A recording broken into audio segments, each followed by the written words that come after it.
بسم اللہ وصلاۃ والسلام علی رسول اللہ۔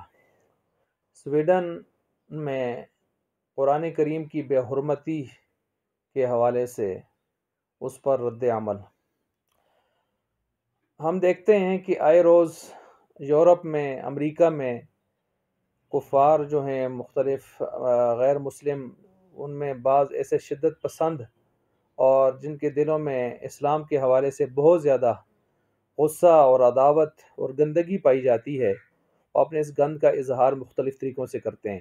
کبھی امریکہ کا ٹیری جونز اٹھتا ہے پادری، کبھی ڈنمارک والے اٹھتے ہیں، کبھی سویڈن والے اٹھتے ہیں۔ اس سے پہلے بھی انہوں نے اس طرح کی حرکتیں کی، کہیں ناروے والے، ان کے حوالے سے جو ہے اس طرح کی جسارتیں سامنے آتی ہیں۔ تو کبھی ہندوازم میں اس طرح کی چیزیں ہمیں نظر آتی ہیں۔ تو آخر یہ جرت کیوں ہوتی ہے، کیسے ہوتی ہے، اور اس کا حل اور تدارک ازالہ کیسے کیا جا سکتا ہے؟ یہ 3 سوالات اس پر میں نے بات کرنی ہے۔ سب سے پہلی بات، تمہیداً یہ یاد رکھیں کہ دین اسلام خود ایک اتنا بہترین اور مثالی مذہب ہے کہ اس نے ہر شخص، ہر فرد، ہر معاشرہ، ہر طبقے کے حقوق بیان کیے ہیں، اور ایسے زبردست اور مثالی حقوق دیے ہیں کہ جن کی مثال پوری کائنات میں کوئی مذہب نہ دے سکا ہے، نہ قیامت کی صبح تک دے سکتا ہے۔ اور یہی دین اسلام ہے جو کسی بھی کو بھی ایذا دینا حرام قرار دیتا ہے۔ اور دیکھیں کہ حالت جنگ میں بھی مسلح کرنا، کافروں کے اعضاء کاٹنا، اس سے اسلام روکتا ہے۔ اور اسی طرح جو حالت جنگ میں بھی عورتیں، بچے یا نہ لڑ سکنے والے، نہ لڑنے والے، معذور، اپاہج، ان کو قتل کرنے سے منع کرتا ہے۔ اور یہی اسلام ہے جو کہتا ہے لا یسخر قوم من قوم، کوئی قوم دوسری قوم کا مذاق نہ اڑائے۔ اس میں یہ نہیں ہے کہ کافر مسلمان کا مذاق نہ اڑائے یا مسلمان کا مذاق نہ اڑایا جائے، بلکہ قوم کا ذکر کیا ہے۔ قوم مسلمان بھی ہو سکتی ہے، کافر بھی۔ کوئی انسان دوسرے قوم انسان کا مذاق نہ اڑائے۔ جب انسان کا مذاق نہیں اڑا سکتا تو اس کے مذہب کا مذاق کیسے اڑا سکتا ہے؟ وہ تو اس سے اوپر درجے کی چیز ہوتی ہے۔ اس کی اہمیت ایک فرد سے زیادہ ہوتی ہے، بلکہ افراد سے بھی زیادہ ہوتی ہے۔ مذہب ہوتا ہے۔ اور اسی طرح قرآن کریم کہتا ہے وَلَا تَسُبُّوا الَّذِينَ يَدْعُونَ مِن دُونِ اللَّهِ، کہ ان کے معبودان باطلہ کو بھی برا بھلا نہ کہو کہ وہ طیش میں آ کر تمہارے معبود حق کو برا بھلا کہیں گے۔ تو جو مذہب اس حد تک احتیاط کرنے کی دعوت دیتا ہے، اور کے حکم دیتا ہے، ترغیب دیتا ہے، تو اس مذہب کے حوالے سے اس کے مقدسات کو، یہ شاعر اسلام کو سے مذاق کرنا یا بے حرمتی کرنا، آپ دیکھیں بہت ہی زیادہ، جہاں بڑا جرم ہے وہاں ایک منصف مزاج آدمی اس کو سمجھ سکتا ہے کہ یہ کتنا بڑی زیادتی اور ناانصافی بھی ہے۔ لیکن جب اس طرح کے واقعات ہوتے ہیں تو ہم دیکھتے ہیں کہ 3 طرح کے طبقے ہمارے سامنے آتے ہیں مسلمانوں کے۔ ایک طبقہ تو حکمرانوں کا ہے، دوسرا عوام کا ہے، اور تیسرا اس میں درمیان میں کچھ نوسر باز ہیں۔ مثلا حکمران تو جو ہے وہ چپ لگائے بیٹھے ہوتے ہیں۔ جب ان پر پریشر بڑھتا ہے تو دبے لفظوں میں، ڈھیلے الفاظ میں، انداز میں وہ مذمت کرتے ہوئے نظر آتے ہیں، اور یہ ایسا انداز اور ایسے الفاظ میں کرتے ہیں مذمت کہ جس سے خود مسلمانوں کو بھی بڑی سبکی ہوتی ہے، ندامت اور پریشانی اور پشیمانی ہوتی ہے، شرم محسوس ہوتی ہے، اور کفار غیر مسلموں کو جو ہے وہ ہنسنے اور مذاق کرنے کا موقع ملتا ہے۔ تو اسی کے ساتھ ساتھ عوام جو ہے وہ صرف سراپا احتجاج نظر آتی ہے، سڑکوں چوراہوں میں نظر آتی ہے، وہ اپنا احتجاج ریکارڈ کرواتے ہیں۔ اس میں بعض لوگ تھوڑی سی اعتدال سے گزر جاتے ہیں کہ اپنی ہی املاک کو نقصان پہنچانا، اپنی فورسز سے لڑنا اور نعرہ بازی اور اشتعال پیدا کرنا معاشرے میں، ملک میں، یہ چیزیں پھر صحیح نہیں ہوتی ہیں، اس سے ذرا اجتناب کرنا چاہیے۔ پھر اس کے ساتھ ساتھ کچھ ایسے بے بنیاد قسم کے سیاسی، یعنی بے روزگار قسم کے سیاسی بھی ہوتے ہیں جو اپنے خرافاتی سیاسی بیانیاں سوشل میڈیا پہ چڑھاتے ہوئے نظر آتے ہیں کہ فلاں پارٹی کا کدھر ہے تو فلاں پارٹی کے کدھر ہیں تو مولوی کدھر ہیں، اس قسم کی باتیں کرتے ہوئے نظر آتے ہیں۔ حالانکہ یہ کوئی اس طرح کی سیاست کی دکان چمکانے کا مسئلہ نہیں ہوتا، یہ تو ایمان کا مسئلہ ہے، ہر فرد کا مسئلہ ہے، ہر مسلمان کا مسئلہ ہے، اور ہر جماعت کا مسئلہ ہوتا ہے۔ تو ان چیزوں سے بھی ذرا احتیاط اور اجتناب کیا جائے، اس قسم کے ہتھ کنڈوں سے۔ اب یہاں یہ جو 3 سوال میں نے اٹھائے تھے، یہ جرت آخر ہوتی کیوں ہے، کیسے ہوتی ہے، اور اس کا تدارک اور ازالہ حل کیا ہو سکتا ہے؟ جرت اس لیے ہوتی ہے کہ اس کے پیچھے چند چیزیں ہوتی ہیں۔ یاد رکھیں اس شخص نے جو گستاخی کی ہے یہ سویڈن کی کورٹس کے بالکل سامنے کی ہے، سرکاری سرپرستی میں کی ہے، پولیس کی بڑی نفری کے ساتھ اس کو پروٹیکٹ کر رہی تھی، اور عید الاضحیٰ جس دن مسلمان بقرہ عید منا رہے ہوتے ہیں اس دن کی ہے، لوگ نمازی مسجد میں نماز پڑھنے آئے تھے، ایک بڑی جامع مسجد تھی سامنے، اس کے سامنے کی ہے، ایک شخص نے، ایک مسلمان نے غصے میں اس کو پتھر مارا، اس کو گرفتار کیا گیا، لیکن اس کو نہیں گرفتار کیا، اس کو باقاعدہ تحفظ دیا گیا، اور اس ظالم نے قرآن کریم جلایا بھی اور سخت قسم کی بے حرمتی کی، اور اس جو ہے اس کے ساتھ ساتھ اس نے پہلے مختلف تھانوں میں درخواستیں دیں کہ میں اس طرح کا کام کرنا چاہتا ہوں، لیکن اس کو اجازت نہیں ملی، پھر اس نے عدالتوں سے باقاعدہ پرمیشن حاصل کیا، اور پھر اس طرح کا کام اس نے عدالت نے باقاعدہ پولیس کو بھی آرڈر جاری کیا کہ اس کو تحفظ بھی دیا جائے اس معاملے میں۔ تو اب دیکھیں اس طرح کے کام، یہ جرت کیوں ہوتی ہے؟ تو اس کے پیچھے اس کا مقصد کیا تھا؟ مقصد یہ تھا کہ جب میں اس طرح کا کام کروں گا تو اس سے مسلمان اشتعال میں آئیں گے اور افراتفری ہوگی اسٹیٹ میں، تو پھر اسٹیٹ میں سارا خمیازہ شاید انہی مسلمانوں پر گرے گا، نزلہ ان پر گرے گا، اور پھر ان کے قرآن پر پابندی لگ جائے گی۔ اس طرح مقصد اس کا یہ تھا۔ اب ایک تو جرت اس کو کیوں ہوئی؟ ایک تو یہ تھا کہ کسی طرح مسلمانوں کے قرآن پر، اسلام پر پابندی لگ جائے۔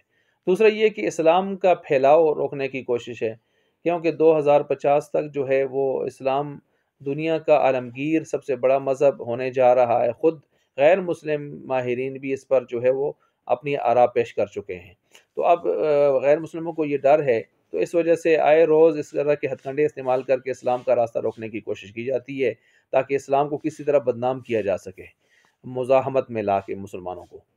اور ایک چیز یہ بھی ہے کہ بعض جنونی کیفیت والے لوگ ہوتے ہیں، وہ حد اعتدال سے گزرتے ہیں، تو یہ ان چیزوں کو ہائی لائٹ کرتے ہیں، حالانکہ ان کی جنونی کیفیت میں کیے ہوئے جرائم وہ کبھی بھی اسلام ان کو جو ہے پسند نہیں کرتا، نہ ہی وہ اسلام کے ضابطے کے مطابق ہوتے ہیں، اور اس طرح کی چیزیں۔ اور ایک وجہ یہ بھی ہے کہ مسلمانوں کو آئے روز چیک کرتے ہیں کہ آئے یہ زندہ ہیں یا مر ہی گئے ہیں، ان کا ایمان زندہ ہے یا ختم ہو گیا ہے۔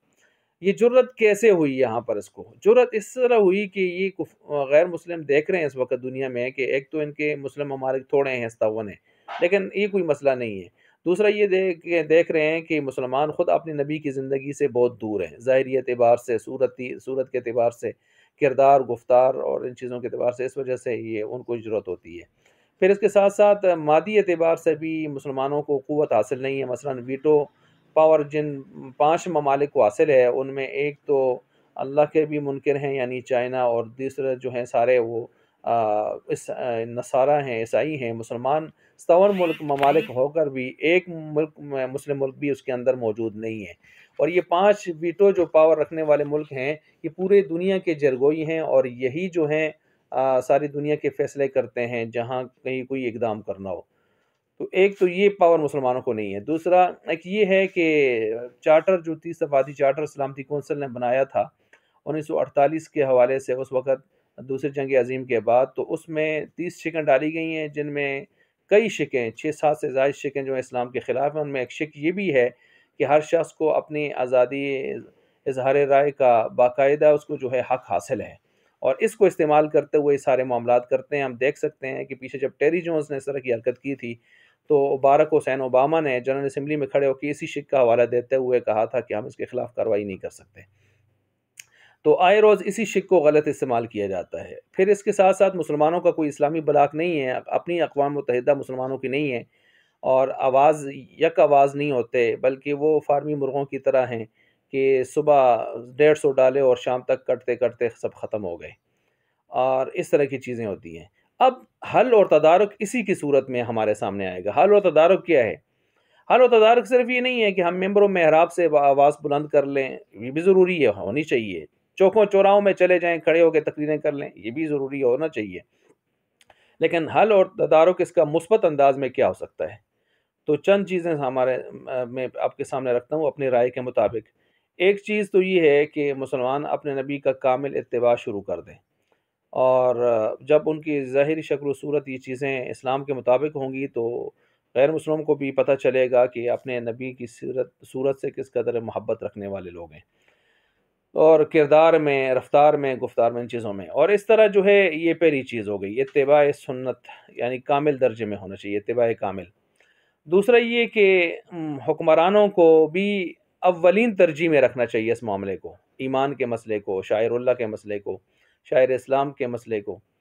تو وجہ یہ ہے کہ جب ہم اپنے معاشی مفادات، دنیاوی مفادات اس کو ترجیح دیتے ہیں اور ان چیزوں کو پیچھے کر دیتے ہیں، تو دنیاوی مراعات حاصل کرنے کے لیے ہم جو ہے بہت سارے ہمارے حکمران مذہبی اعتبار سے بے حمیتی کا ارتکاب کر جاتے ہیں، ان کو یہ احساس پیدا نہیں ہوتا۔ اس لیے اولین ترجیح میں معاشی اور دنیاوی مراعات نہیں رکھنی چاہیے منافع، بلکہ دینی اور مذہبی شاعر اسلام کا تقدس اور تحفظ، یہ اولین بنیادوں پر اس کو رکھنا چاہیے۔ یہ دو ہو گئیں۔ تیسری چیز یہ ہے کہ مسلمان ملکوں کو، تمام مسلمان ملکوں کو، مسلمانوں کو، عوام کو ایسے غلیظ جسارت کرنے والے ممالک جب تک ان کی ہوش ٹھکانے نہ آئیں، ان کی مصنوعات کا مکمل سوشل بائیکاٹ کرنا چاہیے۔ 3 ہو گئیں۔ چوتھی، پانچویں اور چھٹی بڑی خاص چیزیں ہیں۔ وہ چوتھی چیز یہ ہے کہ ویٹو پاور جو ملک ہیں اس وقت پوری دنیا کے جرگوئی، وہ 5، ان میں مسلمان ملک نہیں ہیں، کوشش کر کے 2 ملک مسلمانوں کے یا کم از کم 1 ملک اس میں داخل کروانا چاہیے ویٹو میں، تاکہ مسلمانوں کی نمائندگی بھی، 57 مسلم ممالک کی نمائندگی بھی ہو سکے۔ اور ہم ایک تو یہ ہے۔ پانچواں یہ ہے کہ 30 صفحاتی جو چارٹر ہے سلامتی کونسل کا، اس میں جو غیر اسلامی شکیں ہیں ان کا ازالہ کروانا چاہیے، اور خاص کر یہ جو شک ہے آزادی اظہار رائے کے حوالے سے، اس کی باقاعدہ تشریح مرتب ہونی چاہیے کہ اس میں کیا چیزیں آئیں گی اور کیا نہیں آئیں گی۔ تو مذہب کے حوالے سے باقاعدہ مستثنیات یا مستثنا صورتیں اس کے اندر قائم کرنی چاہیے اور ان کی پوری وضاحت کرنی چاہیے۔ خود امریکہ بھی عیسیٰ علیہ السلام کے گستاخ کو سزائے موت دیتا ہے، ملکہ وکٹوریہ کی گستاخ کے لیے بھی سخت سزا ہے برطانیہ میں۔ تو کیا وجہ ہے کہ عیسیٰ علیہ السلام کے بھی پیغمبر محمد عربی صلی اللہ علیہ وسلم کے لیے یا قرآن کے لیے، اسلام کے لیے جو ہے اس قانون کو حرکت میں نہ لایا جائے اور اس کو آزادی اظہار رائے کی نظر کر دیا جائے؟ یہ غلط بات ہے۔ اور اس طرح چھٹا جو حل اور تدارک ہے وہ یہ ہے کہ مسلمانوں کو چاہیے کہ اپنا ایک اسلامی بلاک بنائیں، اقوام متحدہ، اقوام مسلمہ متحدہ بھی بنائیں، جہاں 57 مسلم ممالک کی آواز یک جان ہو کر وہاں پہنچے۔ تو کوئی وجہ نہیں ہے کہ غیر مسلم ایوان جو ہے وہ تھر تھر نہ کانپیں سے۔ تو آج یہی بات ہی ہے کہ آج مسلم ممالک کا آپس میں اتحاد نہیں ہے، اسلامی بلاک نہیں ہے، اسلامی فارم نہیں ہے اپنا کہ جس پر یہ اکٹھے ہو کے اپنی ایک آواز آگے دنیا تک پہنچا سکیں۔ تو یہ اگر 6 کام ہم کر لیں تو اس آئندہ کے لیے، ہمیشہ کے لیے، اس قسم کے جو مذموم جسارتیں ہیں ان کا راستہ بند ہو جائے گا۔ اللہ تعالی ہم سب کو اس کی توفیق عطا فرمائے۔